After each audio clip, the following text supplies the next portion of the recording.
The metal cuffs snapped shut around two thin wrists, and the old woman didn't make a single sound. A young cop yanked her arms behind her back, hard enough to lift her up onto her toes.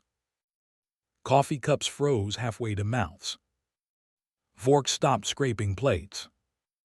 Every single person in that diner sat there and watched a gray-haired grandmother get shoved face first against a squad car for the crime of talking back. She had only asked him to say please. That was it. That was the whole thing. Her name was Ruth, and Ruth had lived 71 years without ever once spending a night behind bars. But here is the question that should keep you listening. Why would a man like that, later that same afternoon, be down on his knees begging Ruth to forgive him? 2,000 engines were already on their way. Stay with me on this one. Now let me back up and tell you how it started, because you need to see it the way it really happened. There is a town in the high desert, one of those places you drive through and forget, where the wind carries grit down the middle of the main street, and the traffic light blinks yellow all night because nobody figured it was worth the money to fix. On the edge of that town, right where the county road meets the old highway, there sits a diner called the Silver Spur. Been there 50 years. Red vinyl booths. A counter with chrome stools that squeak when you turn them. A pie case that spins slow under a warm yellow bulb. And out front, a hand-painted sign that says everybody eats here, and for 50 years everybody did. The woman who ran it was named Ruth. She was small, maybe 5'2" in her flat shoes. With silver hair she wore pinned up off her neck and reading glasses she kept on a chain so she wouldn't lose them, which she lost anyway, about 4 times a day. Ruth had been pouring coffee at that counter since Lyndon Johnson was president. Her husband built the place with his own 2 hands, board by board, and when he passed on she kept it going because she said a person needs somewhere to go in the morning, and she meant to be the somewhere. She knew every regular by name. She knew how they took their eggs. She knew who was behind on rent, who just lost a job, who was drinking again, and she fed all of them the same, and half the time she waved off the check when she thought nobody was looking. Let me tell you the kind of thing Ruth did, so you understand her, because a story like this only lands if you know the woman at the center of it. There was a boy in that town named Danny, 17, whose daddy drank up every dollar the family ever made. That boy would come in at the tail end of the breakfast rush when the crowd had thinned, and he would order a single cup of coffee because that was all the change he had, and Ruth would set that coffee down in front of him, and then, like it was an accident, like she had just made too much, she would slide a plate of eggs and hash and toast down beside it and say, "Now don't let that go to waste, I can't sell it cold." She did that every morning for 2 years, and she never once called it charity, because Ruth understood that a hungry kid can take food but he cannot always take pity, and she was careful never to hand him the second when what he needed was the first. That boy grew up and joined the army and sent Ruth a postcard from every base he was ever stationed at, and she kept every one of them taped up behind the register, curling and yellow, right where she could see them. Now here is a thing you should understand about Ruth. She was quiet. Not weak, not shy, but quiet, the way strong people are quiet when they have got nothing left to prove. She had buried a husband. She had buried a son. She had watched this whole town shrink around her like a sweater in a hot wash, and through all of it, she stood behind that counter with a rag over her shoulder and a smile for anybody who walked in that door. People took that quiet for softness. That was the mistake. Believe me, that was always the mistake. Her son. I have to tell you about her son, because it matters to everything that comes after. His name was Sam, and he died at 23 in a wreck out on that same old highway, a rainy night in a truck that crossed the line, and it took the heart clean out of Ruth for a good long while. Sam had been the kind of gentle that boys are embarrassed by until they are older, and he grew up half-raised in the back of that diner and half-raised on the tank of his daddy's motorcycle. And every one of the men who is about to matter in this story had held that baby when he was small and cheered that boy when he learned to ride and carried that young man's casket when the road took him. That is the thing city people never understood about the family Ruth belonged to. They thought it was all fists and thunder. They never once saw the funerals. They never saw 200 hard men standing in the rain with their hats over their hearts for a gentle boy who used to fall asleep in a corner booth. Ruth had lost her Sam, and those men had lost their Sam too, and grief like that does not divide people. It welds them. The trouble walked in on a Tuesday. His name was Deputy Kyle Brenner, and he was new. 26 years old, hired 6 months back from a city 300 miles away, and he wore that uniform like it had made him something. You know the type. Sunglasses on indoors. Thumbs hooked in his belt. Talked to everybody like they were a suspect, and he was doing them a favor by not arresting them yet. The old-timers had a name for him already, and it is not the kind of name I can say out loud, but you get the idea.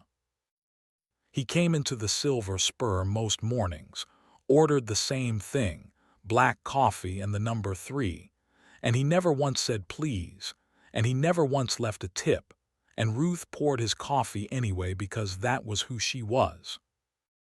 But this Tuesday was not the beginning of it, and I want to be honest with you about that, because the real story did not start with a snapped finger. It started 2 years before, quiet, the way rot always starts. It started with a man in a gray suit who came through town smiling. And before I get to that morning and the cuffs, you need to see what those 2 years had done to Ruth, and how much she had already swallowed before she ever said one word back. It had started with a letter.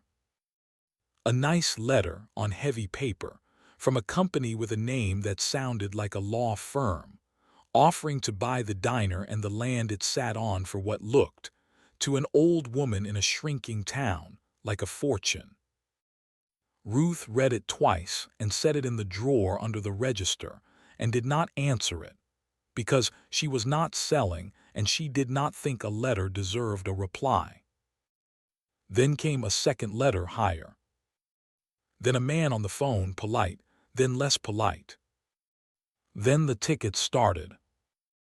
First it was the sign out front, the beautiful old hand-painted sign, cited for being too close to the county road, a violation nobody had ever mentioned in 50 years.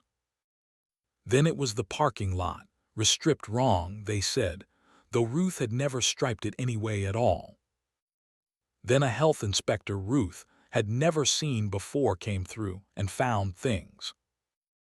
He found a walk-in cooler 1 degree too warm. He found a hand sink he said was 6 inches too far from the prep line. He wrote her up for a cracked floor tile back by the fryer, the same cracked tile that had been there since the Ford administration and never once made a soul sick. Every one of those citations came with a fine, and every fine came with a date to appear, and Ruth, who was 70 years old and running a diner alone, spent her evenings driving 22 miles to a county office to sit on a plastic chair and be told by a bored clerk that the fine stood. Frank the mechanic noticed first. Frank noticed because his own regulars started getting tickets in Ruth's lot, parking tickets, in a gravel lot on the edge of a town, where a man could leave his truck running with the door open all day, and nobody would touch it. Deputy Brenner would sit in his cruiser across the county road with a radar gun he never used and write parking tickets on the trucks of anybody who stopped in for breakfast. And after a while, some of the regulars stopped coming, not because they didn't love Ruth, but because a man on a fixed income cannot afford a $40 ticket for the privilege of a $2 cup of coffee. Ruth watched her counter get emptier. She watched Frank get angrier. And she kept every ticket, every citation, every letter in a shoebox under the register, because her husband, Big Tom, had told her one time, way back, when powerful men come at you smiling, you write down the date, you keep the paper and you wait, because the paper does not forget and it does not lie, and someday the light will get in and the paper will still be there. Ruth wrote down the dates. She kept the paper. And she waited. That Tuesday, Brenner came in loud. He had somebody with him, a man in a pressed gray suit that did not belong within 100 miles of that town, a man with soft hands and expensive shoes, and a leather folder tucked under his arm. They took the corner booth. Ruth brought 2 waters and 2 menus, and the man in the suit didn't even look at her. He looked at the room. He looked at it the way a man looks at a car he is thinking about buying, checking the paint, kicking the tires. Ruth noticed that. Ruth noticed everything. She had seen that suit before, too. Though not the man in it, she had seen the type, and she knew in her gut before he said a single word that the letters and the tickets and the health inspector had all come out of a booth, just like the one he was sitting in. Brenner snapped his fingers at her. Actually snapped his fingers, like she was a dog. "Coffee," he said. "And make it fast, we got business." Ruth set the pot down and poured. She had poured that man 1,000 cups. And maybe it was the finger snap, or maybe it was the way the fellow in the suit was eyeballing her husband's diner like it was already his, or maybe it was 2 years of tickets sitting in a shoebox under the register. But Ruth looked Brenner in the eye and she said, real gentle, "You know, the word is please. It doesn't cost you a thing." That was it. That is the whole crime, right there. She asked a grown man to say please. You would have thought she pulled a knife. Brenner's face went red from the collar up. The suit smirked into his water glass. And Brenner stood up out of that booth, slow, letting the whole diner watch him do it, and he said, "What did you just say to me?" Now the room had gone quiet. There were maybe 15 people in there. Frank the mechanic at the counter with grease still under his nails. 2 old ranchers by the window who had been coming in since before Brenner was born. A young mother with a baby in a carrier. A girl named Lacey who had grown up in that town and moved back with a new husband and a new baby, and not much else. Everybody stopped. Everybody felt it turn. Ruth did not back up. She just said, "I said the word is please, deputy. I've been saying it to you for 6 months, and figured today might be the day it took." And Brenner, in front of that whole room, decided he was going to make an example out of a 71-year-old woman. He said she was interfering with an officer. He said she was creating a disturbance. He said a whole string of words that did not mean anything except that his pride was stung, and he had a badge and a gun, and he was going to use them. He grabbed her by the arm. Frank the mechanic came up off his stool and said, "Hey, now, that's Ruth, come on." And Brenner put his other hand on his sidearm and told Frank to sit down or he would be next. Frank sat down. That is the part that shames every man in that room to this day. Frank sat down. And I want you to hold off on judging him for it.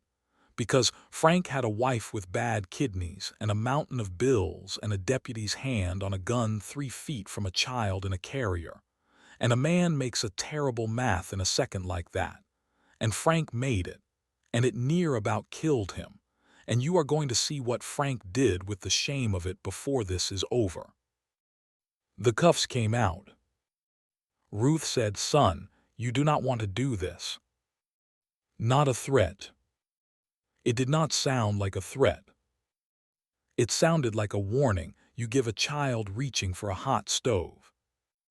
But Brenner did it. He spun her around. He pulled those thin arms behind her back, and he ratcheted the cuffs down so tight the skin went white around the steel. And he walked her out past her own pie case, past her own counter, past the yellow curling postcards from a boy named Danny, past 50 years of her own life, and he pushed her face first up against the hood of his squad car in her own parking lot while the whole town watched through the window. The young mother, Lacey, was crying. One of the old ranchers was on his feet with his hat in his hands, saying, "Please, please, she is an old woman," and Brenner told him to mind his business. The suit stood in the doorway and watched, and here is the thing I want you to hold on to. The suit was smiling. He was not surprised. He was pleased. Remember that. It matters more than you know right now. Because the suit had come to town that very morning to watch this happen. He had told Brenner over the phone the night before that the old woman was going to be a problem, that she needed to understand her position, that she needed to be made to feel small and alone and old. And Brenner had said, "Don't worry about it." And the suit had driven 300 miles out of the city to a diner in the desert just to sit in a corner booth and watch a woman he had never met get taught her lesson. Because there are men in this world who enjoy that, who need it, and Preston Vandermeer was one of them. They put Ruth in the back of that car. She sat up straight. She did not cry, she did not yell, she did not beg. She looked out the window at her diner one time, just one long look, at the sign her husband painted, and the counter she had stood behind for 50 years, and the empty stool where Frank sat with his face in his hands. And then she faced forward and folded her cuffed hands in her lap as best she could. And Deputy Kyle Brenner drove her 22 miles to the county jail like he had caught himself a real dangerous criminal. He was grinning in the rear view. He actually radioed it in like it was something to be proud of. He had no idea. He had absolutely no idea what he had just done, or who that quiet little woman in the back seat really was, or whose mother she had been.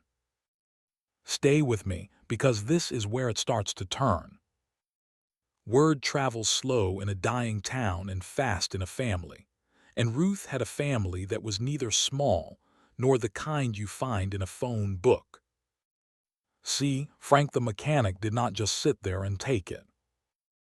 The second that squad car pulled out of the lot, Frank was on his feet and out the door, and he stood in the gravel with his phone in his greasy hand, and he called a number he had been given years ago and told to use only if something ever happened to Ruth. Big Tom had given it to him at Sam's funeral of all places, had pulled Frank aside in the rain and pressed a folded piece of paper into his hand and said, "You keep an eye on my Ruth when I can't, and if it ever gets past you, if it's ever more than you can handle, you call this, and you say it plain, and you get out of the way." Frank had kept that paper in his wallet for 9 years, soft as cloth from carrying. He had never called it. He never thought he would. His hands were shaking so bad he had to dial it twice. A man answered on the second ring. A low voice, careful and frank, said the only thing he could get out, which was, "They took Ruth." A cop took Ruth.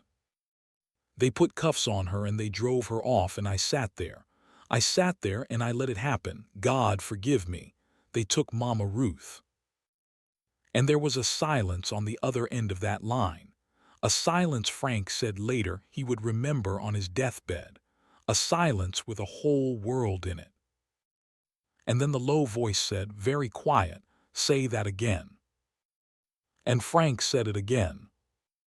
And the voice said, "Where?" And Frank told him, and the voice said, "You did right, son. You get back inside, you lock that diner, and you leave the rest to us." And the line went dead. And Frank stood in the gravel and put his greasy hands over his face and cried like he had not cried since he was a boy, part shame and part something else, part the terrible relief of a man who has just learned that the thing he could not fix is about to be fixed by hands far bigger than his own. Meanwhile, they booked Ruth in like a stranger. They took her glasses, the ones on the chain, and set them in a plastic bag. They took her wedding ring, 49 years on that finger, and made her sign for it.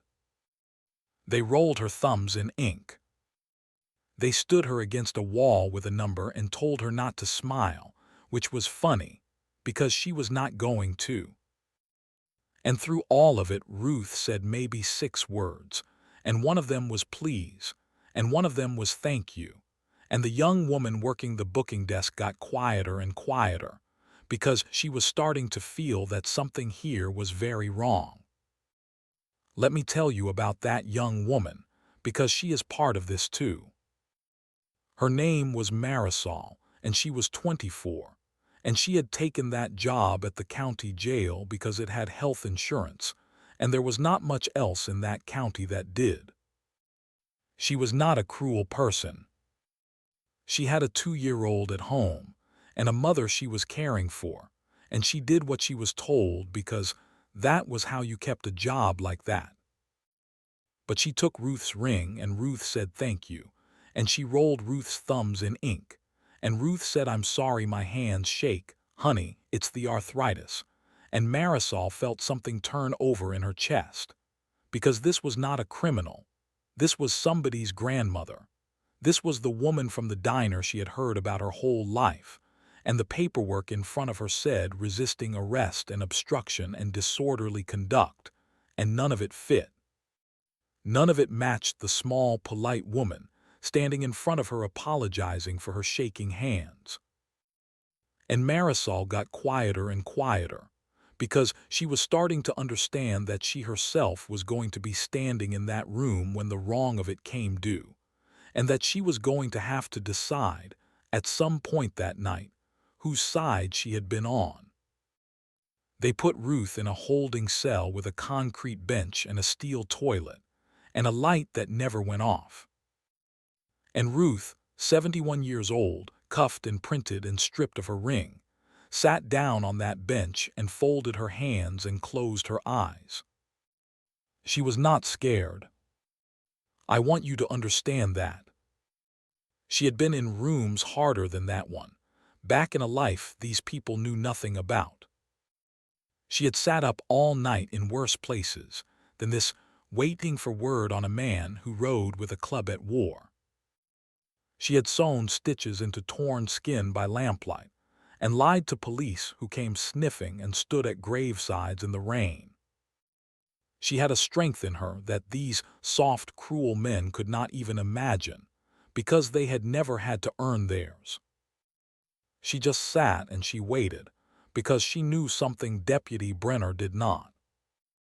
She knew that a phone had already rung, and she knew what answered when that phone rang. Back at the jail, Brenner was riding high. He wrote up his report full of big words. Resisting, obstruction, disorderly conduct. He made a 71-year-old woman with a coffee pot sound like a riot. The sheriff came out of his office to read it. An older man named Dale Hutchins, who had run that county 20 years and had a handshake for every voter and a smile that never reached his eyes. And Hutchins read the report, and he did not congratulate Brenner. He went pale. He said, "Kyle. Kyle, tell me the name again." And Brenner said it, Ruth. Ruth from the diner.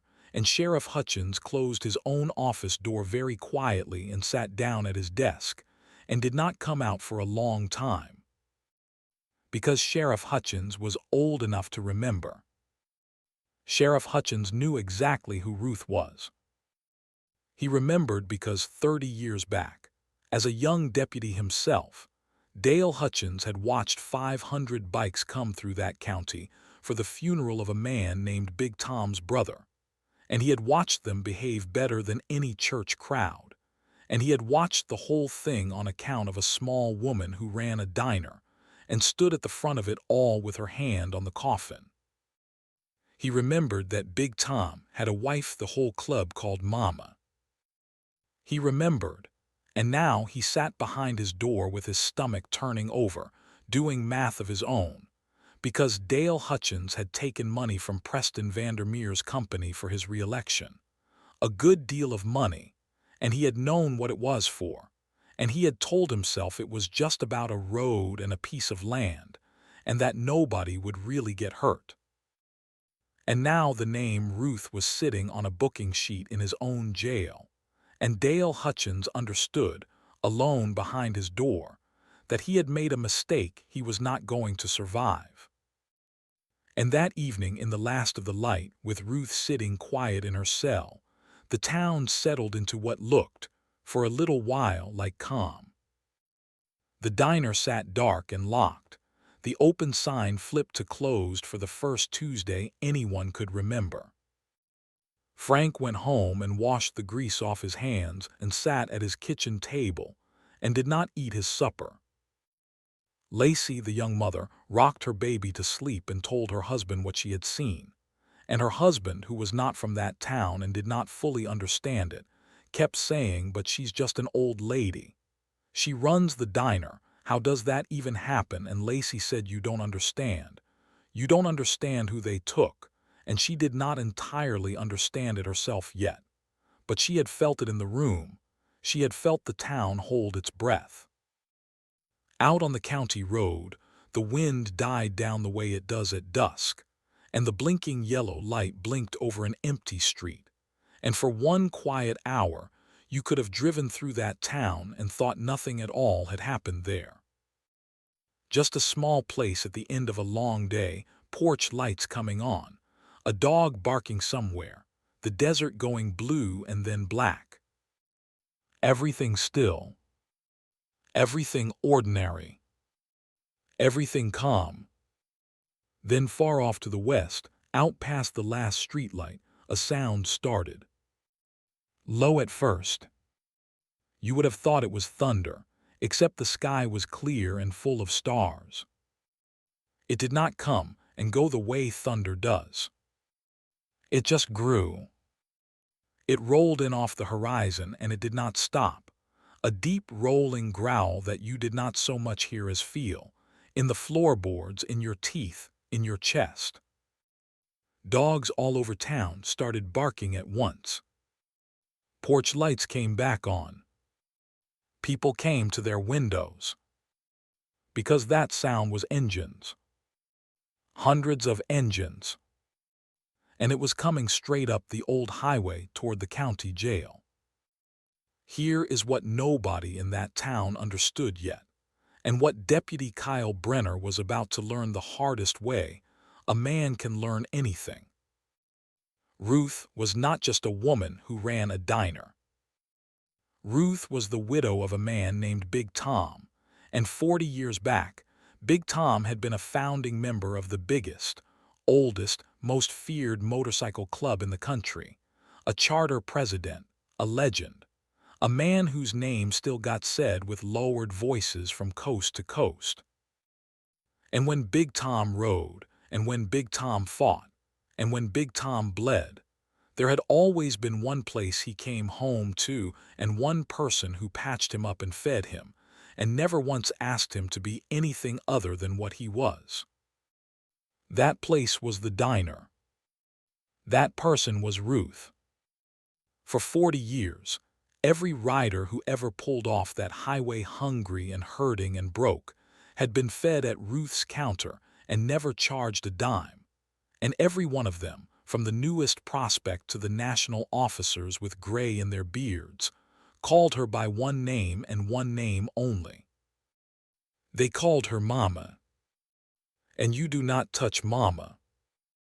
That is not a rule they wrote down. It is deeper than a rule. It is the first thing a man learns when he pulls on that patch, the one law under all the other laws. You do not touch Mama. So when Frank the mechanic made that phone call, it did not go to a lawyer. It went to a man in a clubhouse 400 miles away, a man who had eaten Ruth's meatloaf as a 19-year-old runaway with nowhere to sleep.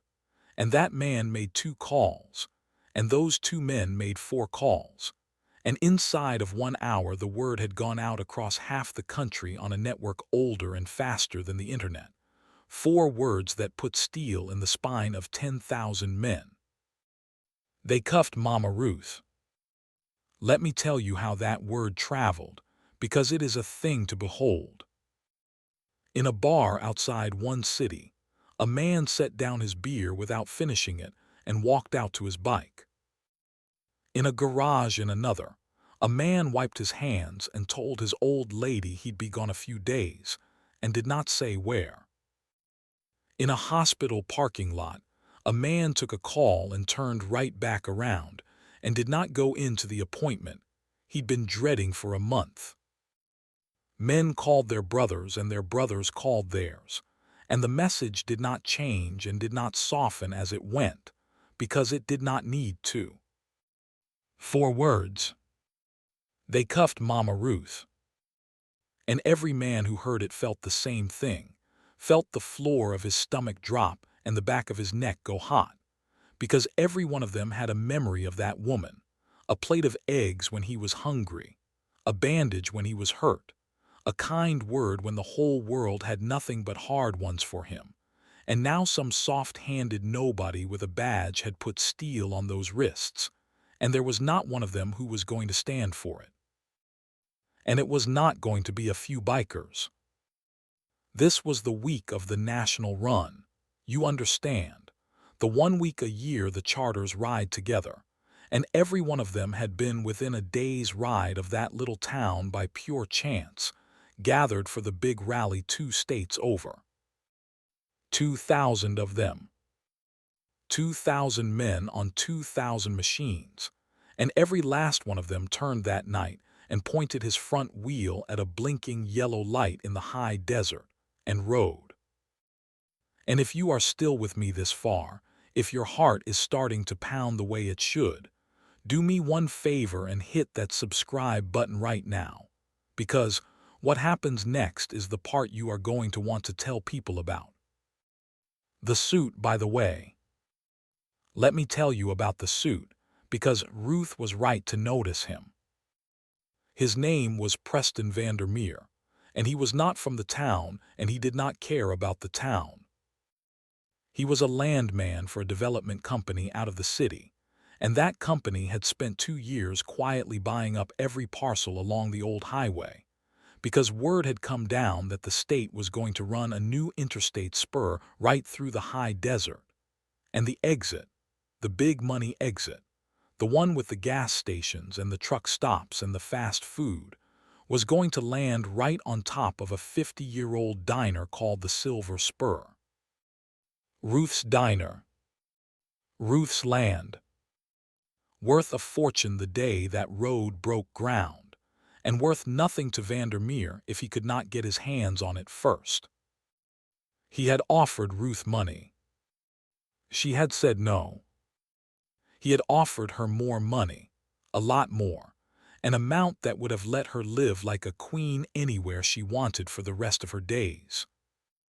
She had poured him a cup of coffee and said no again, because that diner was her husband and her son and her whole life, and there is not a number big enough to buy back 49 years.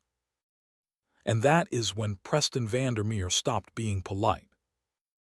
That is when Preston Vandermeer went and found himself a hungry young deputy with something to prove, and a sheriff with a re-election war chest that needed filling, and a business relationship blossomed between the three of them that had exactly one goal: make life so hard for the old woman that she signs, write her tickets, fail her health inspections, tow her regulars, and if all that did not work well, arrest her, rough her up, scare her, put her in a cell overnight, and let her think about how a woman her age has no business fighting men like them.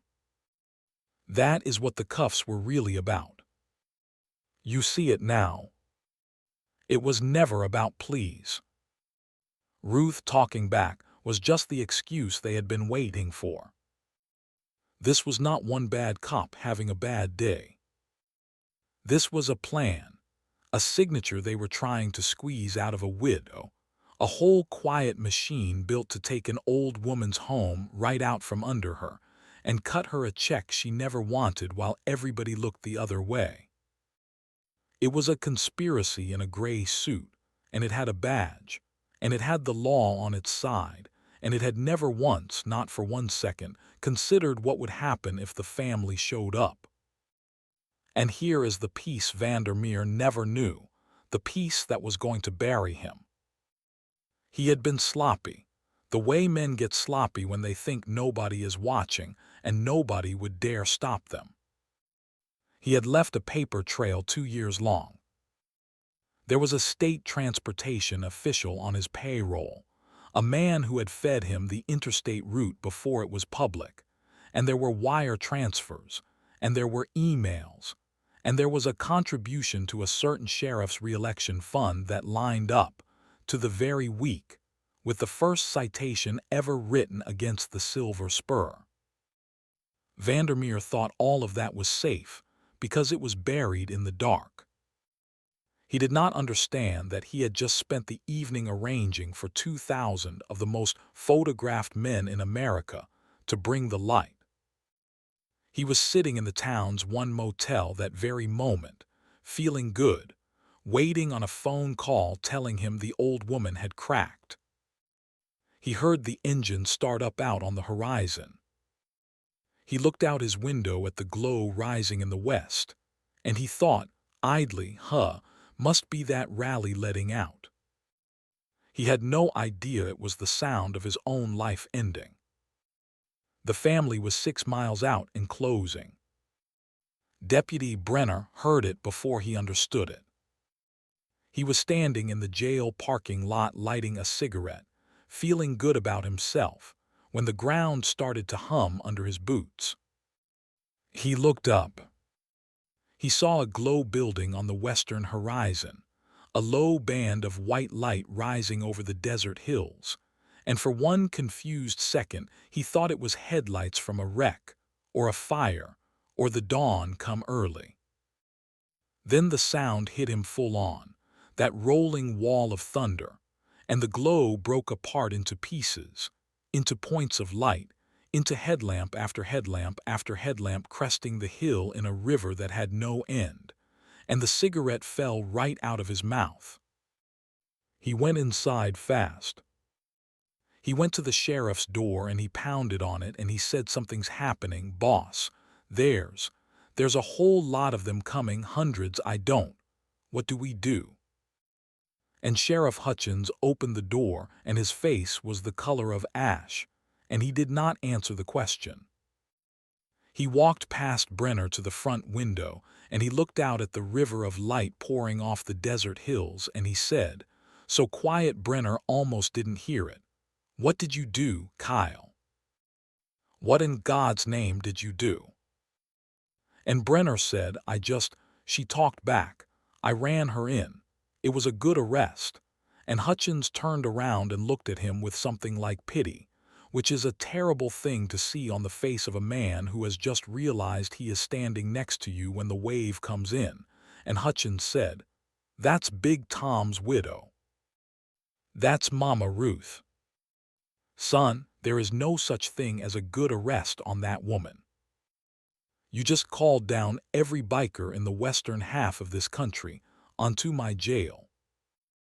And he turned back to the window, and the two of them stood there and watched the end of everything roll in. They came up the old Highway 4 and 5 abreast, and they filled it curb to curb, and they kept coming.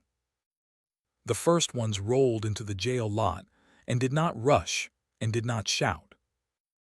That was the terrifying part if you were Brenner. They were not a mob. They were an army, and they moved like one, calm and certain and absolutely without hurry, because they knew there was nothing on this earth that was going to stop them from doing what they had come to do.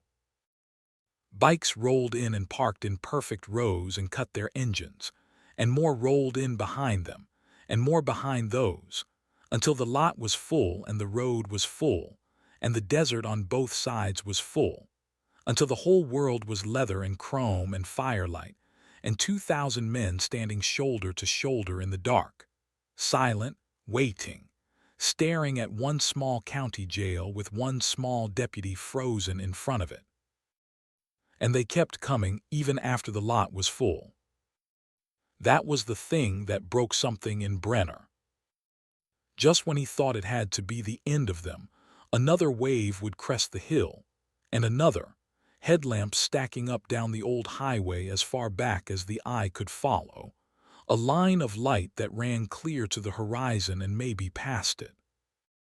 The whole desert throbbed with the idle of them, and then, one by one, section by section, they cut their engines, and the silence that came down after all that thunder was somehow worse than the thunder had been.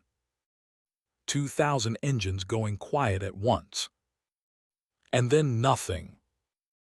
Just the wind and the tick of cooling metal, and 2,000 men not saying a word, looking at a jail. Sheriff Hutchins came out onto the steps. To his credit, he came out. He was gray in the face, but he came out, because he knew this was his to answer for, and he was too old to run. And out of the sea of men, one man walked forward alone. He was tall, broad through the shoulders, gray in his beard, and on the back of his cut he wore the top rocker and the center patch and the little diamond that told anybody who knew how to read it that this was a national officer, one of the most senior men in the entire club. His name was Wesley, but everybody called him Preacher, and 40 years ago, a hungry 19-year-old kid named Wesley had walked into a diner with holes in his boots, and a small woman named Ruth had sat him down and fed him until he cried, and had told him he was worth something, and he had never forgotten it. Not for one day. He had been at Sam's funeral. He had carried a corner of that boy's casket. He had held Ruth up when her legs went out at the graveside, 40 years after she had held him up at that counter, and that is the kind of debt that does not have a bottom to it. Preacher walked up to the bottom of the steps and looked up at the sheriff, and when he spoke his voice was quiet, and quiet from a man like that is worse than any shout. "Dale," he said, "you know why we're here." It was not a question. Sheriff Hutchins knew Preacher. Everybody in that county, over 50, knew Preacher. Hutchins swallowed and said, "Wheeze. There's a process. There's paperwork. She's been booked and I can't just." And Preacher said, "You're going to bring me Mama Ruth. And you're going to bring her out that door on her own 2 feet, uncuffed, with everything you took off her back in her hands. And then you and I are going to have a real long talk about how she came to be in there in the first place. And about a gray suit at the motel. Yeah, we know about him too, Dale. We know a lot more than you'd be comfortable with. And he tilted his head just slightly toward the 2,000 men behind him, and he said, "These boys rode all night, Dale. They're tired and they're angry, and they love that woman more than they love their own lives. So I would move quick if I were you." Now Deputy Brenner, God help him, chose that exact moment to open his mouth.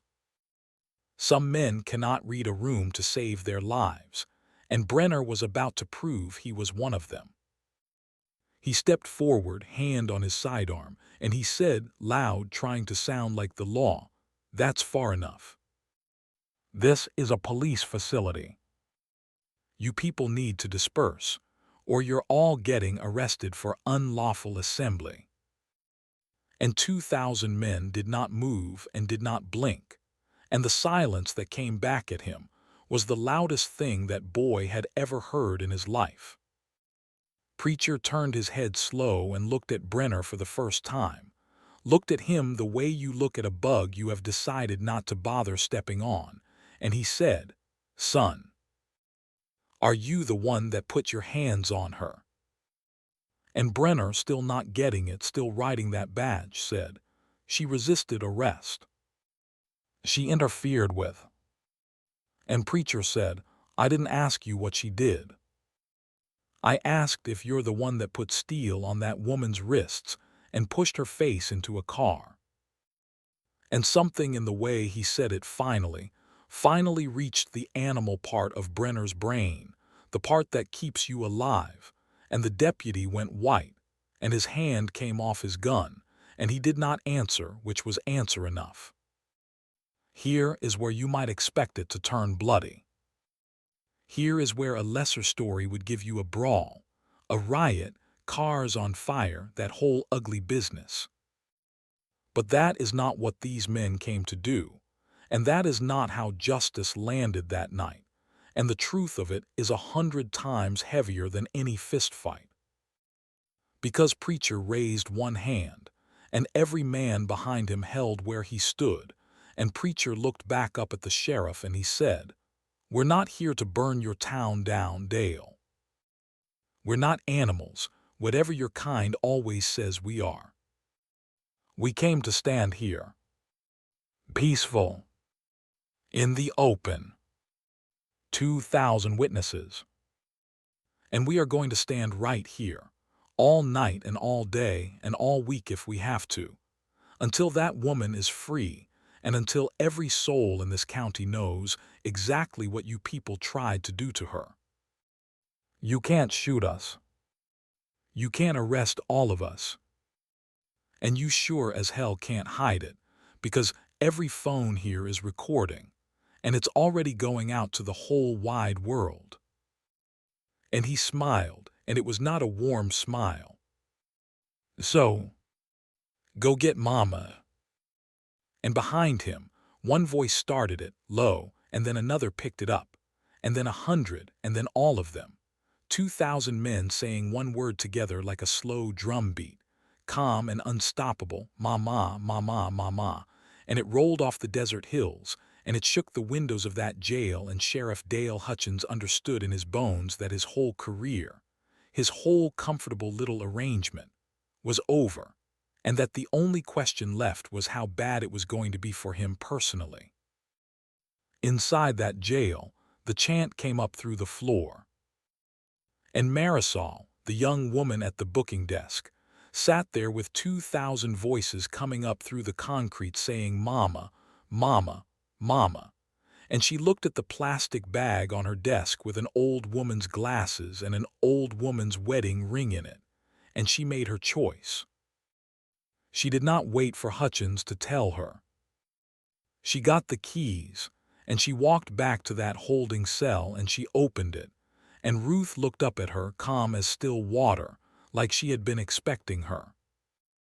And Marisol's hands were shaking as she worked the cuffs off, and she kept saying, "I'm sorry, ma'am. I'm so sorry, I'm so sorry." And Ruth patted her hand and said, "You didn't do this, honey. You just work here. Go home to your babies." And Marisol said, "I've got the recording, ma'am. From the booking camera. The arrest and all of it. I already sent it to my sister, so they can't make it go away. Whatever happens, I wanted you to know somebody in here was on your side." And Ruth looked at that frightened, brave young woman a long moment, and she said, "I know, honey. I knew it the whole time. You've got a good heart and a hard job. Now go home." And that recording, that one act of courage from a 24-year-old at a booking desk who had a 2-year-old at home and everything to lose, that was the recording that later put the whole thing beyond any lawyer's power to bury. They gave her back her glasses on the chain and her wedding ring, and Ruth slid that ring back onto her finger where it belonged and squared her shoulders. And then the doors opened, and Ruth walked out onto the steps of that jail into the light of 2,000 headlamps. And 2,000 of the hardest, most feared men in America took off their hats. You want to talk about a thing you will never forget as long as you live. Every one of them, the young ones and the old ones, the ones with prison tattoos and the ones with gray beards, every single one of them pulled off his cap or his bandana and stood there bareheaded in the cold desert night for one small silver-haired woman in a waitress uniform. The chant stopped. It went dead silent. And Ruth stood at the top of the steps and looked out over all of them, all her boys, 40 years of hungry kids she had fed and hurting men she had patched up. And she saw faces in that crowd she had not seen in 20 years. Faces of men she had last seen as boys, gray now, scarred now, wet-eyed now, and her chin trembled just once. And then she got hold of herself the way she always did. And she said, in that quiet voice that carried clear to the back of that lot because nobody dared breathe, "Well, you all didn't have to make such a fuss." And 2,000 men laughed and roared, and it was like the top came off the world. And Preacher came up those steps and wrapped that little woman up in his arms so gentle, like she was made of glass. And Ruth reached up and put her hand on his bearded cheek and said, "Hello, Wesley. You've gone and gotten old." And the biggest, most dangerous man in 3 states put his forehead down on that old woman's shoulder and just breathed. And then, quiet just for her, he said, "I got here as fast as I could, Mama. I'm sorry it took me all these years to come back. I should have come back before it got to this." And Ruth patted the back of his gray head like he was still 19 and said, "You're here now. That's all that was ever asked of anybody. Now, Deputy Kyle Brenner, let us come back to him, because I promised you the turn, and here it is." Brenner was standing off to the side of those steps, and he had watched all of it. And somewhere in the last 3 minutes, the whole shape of his life had rearranged itself in front of his eyes. He finally understood. Too late, the way men like him always understand too late. He understood exactly what he had done and exactly who he had done it to. And he understood that there was no report he could write and no badge he could hide behind that was going to make this go away. And when Ruth's eyes found him across that parking lot, when that quiet little woman he had shoved against a car looked right at him in front of 2,000 witnesses, Deputy Kyle Brenner's legs gave out. He did not fall exactly. He went down slow, down onto his knees on the cold asphalt of his own jail's parking lot, and the tough guy mask came clean off his face, and what was under it was just a scared young man who had made the worst mistake of his life. And he started talking fast, the words tumbling out, "I'm sorry, ma'am, I'm so sorry. I didn't know, please. I didn't know who you were, please forgive me. I've got a family, please." Begging. On his knees. Exactly like I told you at the start he would be. And 2,000 men watched him do it, and not one of them touched him, because they did not have to. He was doing it to himself. And here is the part that tells you everything about Ruth, everything about why those men loved her the way they did.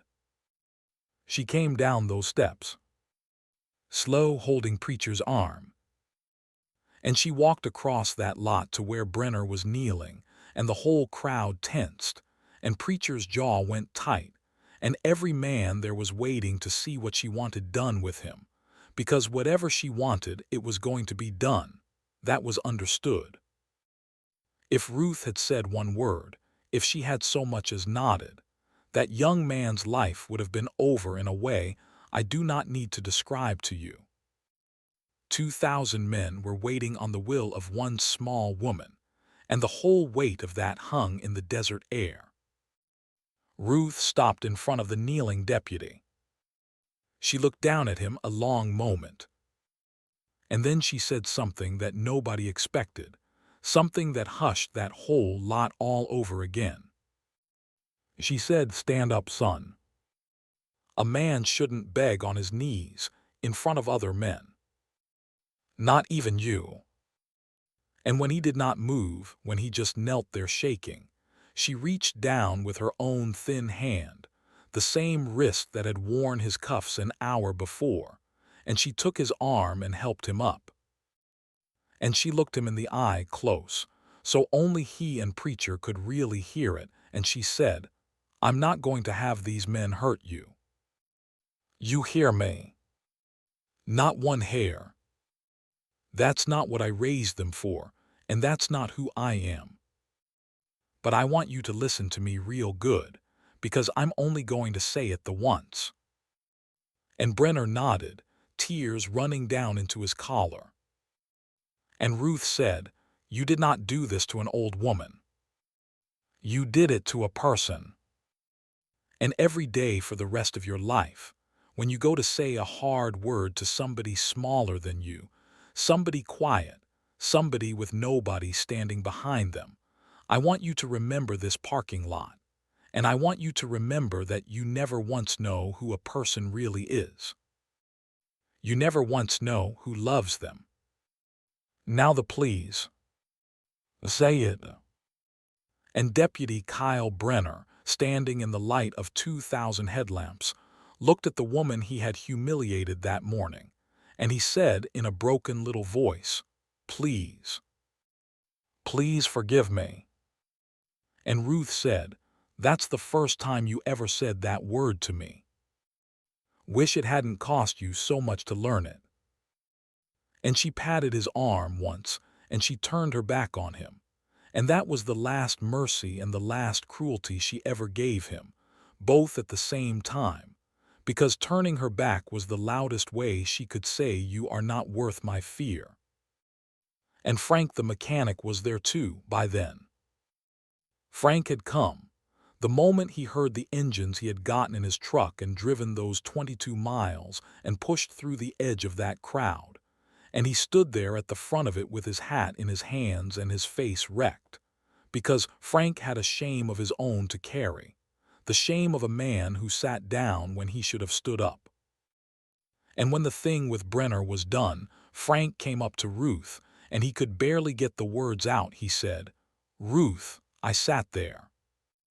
He put his hand on that gun, and there was a baby in the room, and I just sat there. I let him take you, and I have hated myself every minute since." And Ruth took Frank's greasy face in both her hands the way she used to take her own boy's face, and she said, "Frank, you made the call. You are the reason all these boys are here.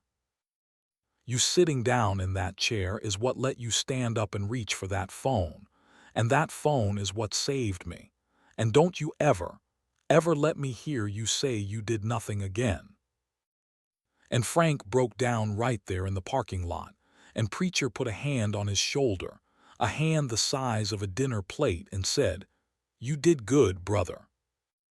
You did exactly right." And that was the day Frank the mechanic stopped hating himself. And it was Ruth who gave it to him, because that was what she did. That was the only thing she had ever really done. She fed people what they were starving for, and Frank had been starving for that. But do not think for one second that this ended soft. Justice landed, and it landed hard, and it landed on everybody who had earned it. Because Preacher had meant what he said about witnesses. Every phone in that lot had been recording since the first bike rolled in, and by morning the whole country had seen it. The old woman in cuffs, the 2,000 riders, the deputy on his knees, and Marisol's booking room footage laid right alongside it. And that light was the worst thing that could ever have happened to a man like Preston Vandermeer, because men like Vandermeer only work in the dark. Ruth, you see, was quiet, but Ruth was not a fool, and Ruth had noticed that gray suit and that leather folder, and Ruth had been keeping every ticket and every failed inspection and every lowball offer in a shoebox under her register for 2 solid years, because her husband had taught her that when powerful men come smiling, you write down the date. So when the news crews came, and they came by the dozen, drawn like flies to 2,000 bikers standing peaceful vigil for a grandmother, Ruth did not hide from the cameras. She invited them into the diner. She poured them coffee. And she set that shoebox on the counter and she opened it up, and she told the whole story, every date, every name, the deputy and the sheriff, and most of all the man in the gray suit, and the road that was coming and the fortune sitting under her 50-year-old diner. She laid the tickets out on the counter in order, 2 years of them, and any fool with a calendar could see the pattern, could see how the citation started the very month she said no to the first offer, could see the whole ugly machine of it laid out plain on a diner counter under a warm yellow bulb. It came apart fast after that, the way these things do once the light gets in. The state attorney general's office, which had been very comfortable ignoring one old woman's complaints, discovered a sudden and powerful interest in the matter once it was on every screen in America. Preston Vandermeer's company was found to have inside knowledge of the interstate route, knowledge that came from a state official on their payroll. And that is the kind of thing that turns a real estate deal into a federal indictment. The wire transfers came out. The emails came out. The state transportation man flipped inside of a week and gave them everything to save his own skin. Vandermeer did not go to a country club prison either, because the fraud was big and the public was furious. He had driven 300 miles to watch an old woman get humiliated, and he ended up watching his own perp walk on the same news channels. And there is a justice in that so clean it hardly needs a word said over it. Sheriff Dale Hutchins resigned before the week was out, and resigning did not save him, because the money trail between his campaign fund and Vandermeer's company was right there for anybody with a subpoena to follow, and plenty of people now wanted to follow it. And Deputy Kyle Brenner was fired the next day, stripped of his certification so he would never wear a badge anywhere again, and he was charged, too, for the false report and the unlawful arrest, and he did not fight it. He stood up in court and pleaded guilty and said he had no excuse, and maybe that woman in the parking lot had gotten through to him after all. I like to think she did. I like to think that word please cost him exactly what it needed to cost. Word is he moved to another state and took work driving a delivery truck, and word is he is quiet now and gentle with people, and that he tips, and that he says please.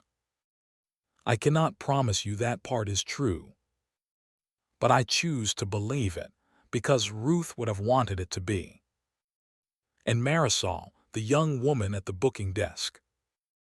The new sheriff, when they finally got an honest one, made her a deputy, because a county could do a lot worse than a peace officer who, on the worst night of her career, with everything to lose, chose the old woman in the cell over the men who signed her checks.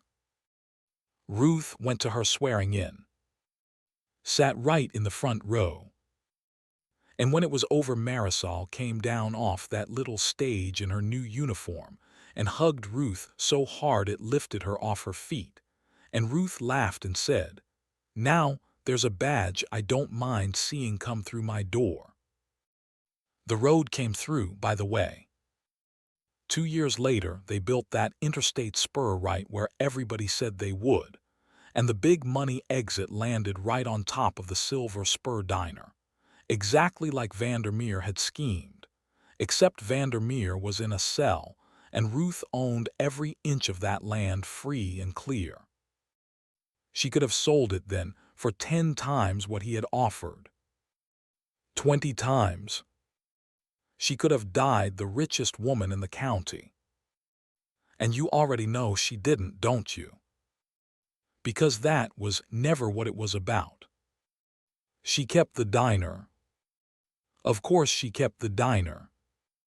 But she did something with all that road money that had the whole town talking. She built it up bigger, a real place, with a proper kitchen and a lot big enough to hold 100 motorcycles. And over the door she hung a new sign next to the old one. And the new sign said the same 3 words the old one always had: "Everybody eats here," because that had always been the truest thing about the place, and now the whole country knew it. And she did one more thing. She took a chunk of that money and she set up a fund, quiet, no fuss, the way she did everything, and that fund paid for a hot breakfast every single school morning for any child in that county who came to the counter, no questions asked, no charity called by its name, just eggs and hash and toast set down like it was an accident, like she'd made too much.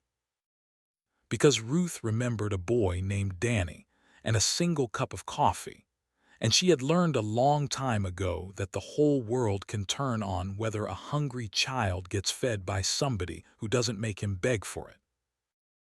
And once a year, on the anniversary of that night, the family came back. Not 2,000 of them, usually, but enough. They rode in off that new highway and they filled that lot with chrome, and they sat at Ruth's counter, and she fed every one of them, the meatloaf and the pie and the bottomless coffee, and she never once let a single one of them pay, no matter how big they got, no matter how far they rode, because that was who she was, and that was who her husband had been, and that is a thing you cannot buy and you cannot fake, and you sure as anything cannot arrest. Ruth lived a long time after that night. She poured coffee at that counter almost to the very end, silver hair pinned up off her neck, reading glasses on a chain that she still lost 4 times a day. And the story followed her, the way a true story will, so that strangers would drive hours off the interstate just to shake her hand, and she would wave them off and say she didn't do anything. She just asked a man to say please, which was true, and which was also the whole entire point. And here is the last thing, the thing I want to leave you with, because I told you at the beginning to hold onto the image, and now I am asking you to close your eyes and see it one more time. That first morning, the Tuesday it all started, there was a moment in that diner before any of it happened, before the cuffs and the car and the 2,000 engines in the dark. It was early, and the light was coming in gold through the front windows, and Ruth was standing behind her counter with a rag over her shoulder and a fresh pot in her hand, and the little bell over the door rang, and she looked up and smiled at whoever was walking in, because she always looked up, and she always smiled. That is the picture. Not the cuffs on the thin wrists. Not the face against the car. That. A small, quiet woman behind a counter, coffee in her hand, ready to feed anybody who walked through her door and never once asking who they were or what they could do for her. That is who they cuffed for talking back. And that, believe me, is who 2,000 men rode all night through the dark to stand beside. Because in the end, it was never about the leather or the engines or the fear. It was about the fact that a long time ago, when nobody else would, a woman named Ruth looked at a hungry kid with holes in his boots and told him he was worth something. And a debt like that, a real one, the kind paid in kindness when kindness cost her everything, that debt does not ever go unanswered.